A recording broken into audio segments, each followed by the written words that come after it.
Why the noise over small Igbo village? Now, for some days now, I have realized that so many people are talking about a certain Igbo village. An Igbo village that is supposed to be built around Pram Pram. Many are angry. Many say there is a kingdom that is supposed to be built there. There is already a king, an Igbo king, who is supposed to be in that palace. And this is the man. My brother, my sister, this man here is supposed to be the Igbo king of Ghana. Chukudi Ihineti. My brother, my sister, and he is allegedly planning to build a whole Igbo kingdom, according to what is in the news and in some portions of the media. And for that matter, we can't allow such a thing to happen in our country. We are a sovereign nation. We are not an empire. Therefore, we will not encourage any kingship. We are not going to encourage any kingdom. And we won't allow any such thing to happen. Some people have even gone as far as to Palestine and Israel, that when they allowed something like this to happen, Israel came out of Palestine. And they don't want that to happen in Ghana. But what is the truth about it? Is it worth the noise? We have to be careful in Ghana that we don't become like some South Africans who are spoiling the name of South Africa. My brother, my sister, we all heard about xenophobic attacks in South Africa, where fellow black people were subjected to all forms of dehumanization. Burning black people, Zimbabweans, Nigerians, Ghanaians, and so on and so forth. In South Africa right now, almost every year, they have xenophobic attacks. Pakistanis are free. Indians are free. Americans are free. British people are free, except black people.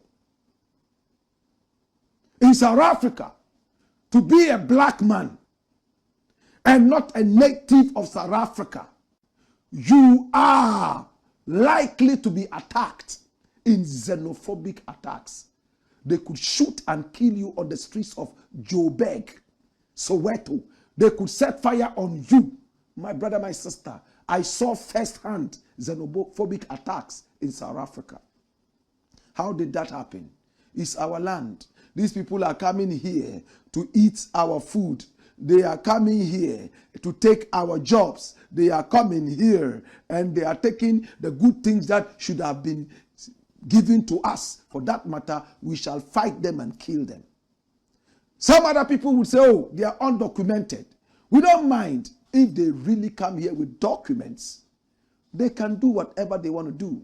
But as long as they are undocumented, we will take the laws into our own hands and deal with them. My brother, my sister, they have taken the work of the immigration. They now chase people. They are own black people, fellow black people, and kill them like rats on the streets of South Africa. Yet, they don't care if the Indian man is undocumented. They don't care if the British is undocumented, the American is undocumented. All they know is that as long as you are not black but white, you always follow the law and you are naturally documented even if you are not. Xenophobia. They hate their own. That is the foolishness happening in South Africa. The South African ambassador we had here a few years back, during these xenophobic attacks, you know what she said? She told us, listen, I will encourage Ghana to make its economy good enough to keep Ghanaians in the country. If the economy of Ghana was good, there was no way they would have gone to South Africa to even be attacked in xenophobic attacks. That was what she said. It was a shock treatment to our brains. She didn't address the xenophobia in South Africa. She was rather pointing blaming fingers. at the country Ghana that its economy is poor. She reminded us that we needed to fix our economy. Africans are becoming strangers in their own African continent. Why is there the need for the AU, formerly called the OAU, if Africans cannot feel free in other African countries? Now let us get to this small Igbo village. Now, Chukudi Ehineto decided to buy 50 acres of land, allegedly in Pram Pram, where he said that he was going to build an Igbo village. As to whoever came with the word kingdom, I don't know. He is building an Igbo village. What is that Igbo village going to be like? It will have a palace for him. As the Igbo king of Nigeria, Ghana version, he is a man who is supposed to respond to the laws of Ghana and also to his Igbo king in Nigeria. After all, no Igbo king can be crowned if he's legitimately not crowned by the superior Igbo king himself in Igbo land in Nigeria. This man has been having fights. Igbos in Ghana and even in Nigeria have been fighting him, saying that he's not authentic. But he claims he's authentic. And he has witnesses who come out every now and then to say, yes, he was actually, in fact, put there, ordained in their own words, my brother, my sister, by the Igbo king at the time. May I make my point clearer? Hear this. He is building an Igbo village. And in this Igbo village, he's hoping that he will be able to have a palace where he would stay. In fact, he already has a certain palace right there at West Legon, thereabout. When you go there, it's a beautiful story building. He and his children live upstairs, and then the whole of the downstairs, he uses that as a palace, kind of, to have his Igbo meetings, and Igbo people come to see him. Many of us see Nigerians as criminals, 419 thieves. He has decided that he will do as much as he can to be able to clean out the bad name of Nigeria, at least with the Igbos. Any Igbo who is coming to Ghana now has a brother who he can go to learn about Ghana and how he can do his business. If he is in trouble, he will be the first contact because he has so much contacts in Ghana. After all, he's married to a Ghanaian woman. His wife is a Ghanaian. His children have Ghanaian and Igbo names. He's a man who loves Ghana and he wants to be in Ghana. His own Igbo people are fighting him in Ghana and outside Ghana. I've spoken with him several times. My brother, my sister, can I make a better point? Now this man here who calls himself Igbo King is building an Igbo village where they would have a farm and it will plant vegetable crops that are eaten in Igbo land traditionally. Even you want to build a cathedral and copy the Garden of Eden and plant all the trees that were planted in heaven. Now you want to plant that in Ghana. Nobody fought you. You went to Israel and picked up a whole stone to make it the foundation for the building of a certain cathedral. Nobody said anything about it, except that you were criminal-minded at the time of building that cathedral. This man says, I love my tradition. I'm in Ghana. I love Ghana. What I want to do is to be able to support Igbos who come into this country, to support every Nigerian who comes into this country. We shall have guest rooms where people can come and be. My brother, my sister, and when it's time for the Yam Festival, the Igbo people would also come out and celebrate Yam Festival in Ghana. My brother, my sister, where did this man say he was building a kingdom? Do we build a kingdom on a 50-acre land? Or the fear is that after the 50 acres, they would expand and take over the whole area. So what are you saying to your chiefs who are stupid and drink only apetashi every morning, afternoon, evening? They are selling land to every idiot. Chinese people are crowned chiefs and sub-chiefs in this country. Nobody has said anything. You are fighting an Igbo man who is next door to you. What kind of xenophobic activity is this? I don't have a single problem with what this guy is doing. You go to America, we have Ghana villages there. Are you aware?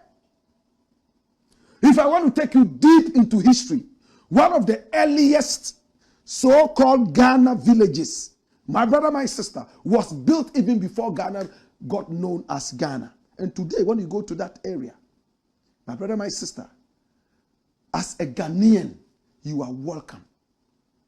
In Guyana, we have Ghana villages. They even celebrate Ghana Day in Guyana to celebrate Ghana in a sovereign nation like Guyana.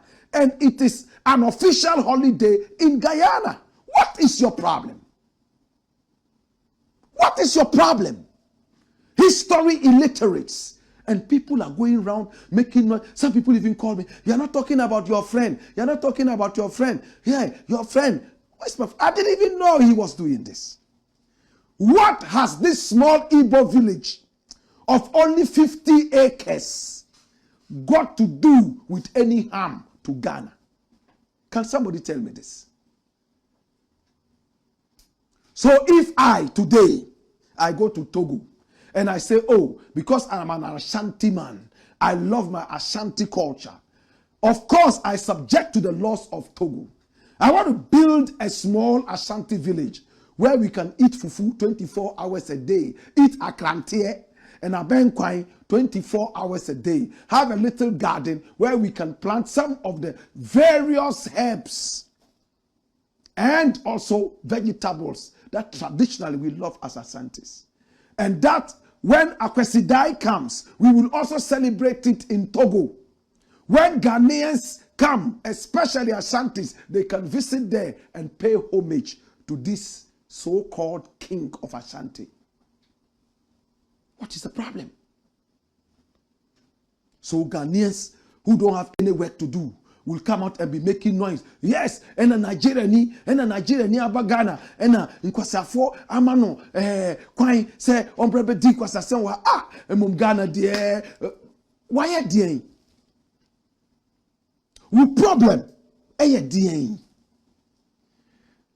a small 50-acre Igbo village is what is going to bring Ebola back. Is that what is going to take all of us to hell? 50-acre Igbo village. And nothing amunsuno. Munja is xenophobia no. Stop the xenophobia.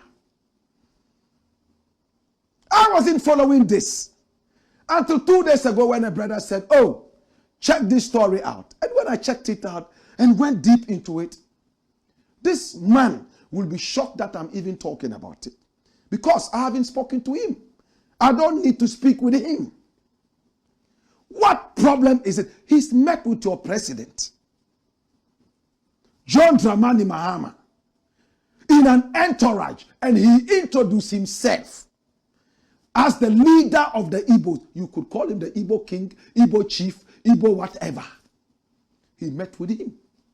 They sat down and had a meeting with all his subjects following him. My brother, my sister, he met with President Kufuor and some other people. That is what a leader does. We call that networking. So that when the people start coming in, Igbo people start coming in, at least he would have been a man who had stood and built a strong Igbo culture in Ghana. There's nothing absolutely wrong with this. Don't we have Ghana villages in some countries? Don't we? Go to Kumasi, even the seat of the Asante king, there's Angunoga. Is it not for Igbes or Ewes? There are Zongos that are people from the north and some other Muslim communities from other parts of Africa, meeting there, and they celebrate their festivals every now and then. Do you have a problem with that? Xenophobia. We can easily be misled to hate our very own, my brother. All because a few idiots have come out to propagate seeds of rancor and bitterness. But let history be told. This man is involved in so many philanthropic activities. Yes, philanthropic activities. He is a man who has never been known for any criminal activity in this country. If there's any, let me know. He's a very peaceful man. You understand? I don't know him too well to say that, oh, I trust him 100%. No. I met him a few times. The way he acted and the people around him, I believe that they have a good heart. That's my belief. He appeared in a music video that I shot, which I haven't brought out yet. And I decided to make it a whole Igbo culture because the song had roots in Nigeria. He came with his whole entourage. They featured in that video. My brother, anywhere his culture is mentioned, he is there. Every national activity, this man is there to celebrate Ghana. If he didn't like Ghana, would he be marrying a Ghana wife? Or your problem is the 50-acre piece of land? Anyway, Sam George says, don't worry. There's nothing like that for any kingdom. Watch it. You see the word king? No king has any kingdom or land in the Ningo Pram constituency. Disregard any such claims. The ancient great Ningo kingdom is welcoming to all who visit us, but none is welcome to lay a claim to a kingdom here. Kingdom will be wrong. Why? Because we are now a republic. It's not a kingdom. That's why so many people are talking about the Ashanti kingdom. They say there's nothing like any kingdom in Ghana, but that's for another day. The overlord of Dagbon is not the king of Dagbon. He might be the king, but the word king is avoided in the use overlord. Rest assured, we are a hospitable people, but our hospitality cannot be taken for granted. Let calm prevail. Sam George was forced to come out and tell you guys that, oh, Charlie, everything is okay, no problem. That's it. 50 acres. 50 acres. John Dumelo, his farm is even how many acres? He said, oh, he's going to have, in the 50 acres, he shall have some streets named after some Nigerian heroes. And why? You want him to name those small streets in his 50 acres after Agrada or after Obinim? It is his land. And he has decided that he's building an Igbo village on it. It's not a criminal village. Cultural integration. And how many streets, can you even call them streets in a 50-acre land? They are just a few miniature streets that he wants to name. And he even mentioned some names of some prominent Igbo people. My brother, let's not be so parochial and regionalized in our thinking. It's much ado about nothing. Much ado about nothing. When I went to Jamaica, there was a Ghana king. Over there, they call him the Ghana chief.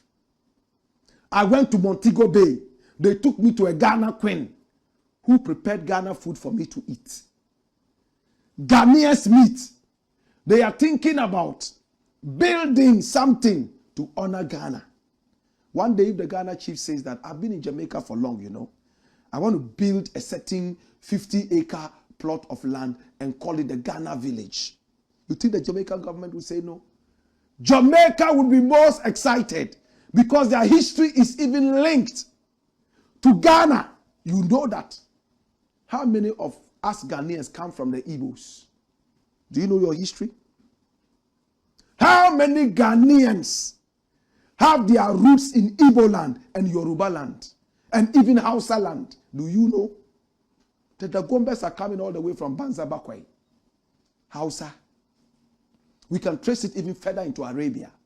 But for now, how about the Ares? Do you know where they come from? Togbi Agokoli. Jesus. Don't let us go into history. Let's love each other, my brother. Let's stop this xenophobic behavior and let our traditions thrive.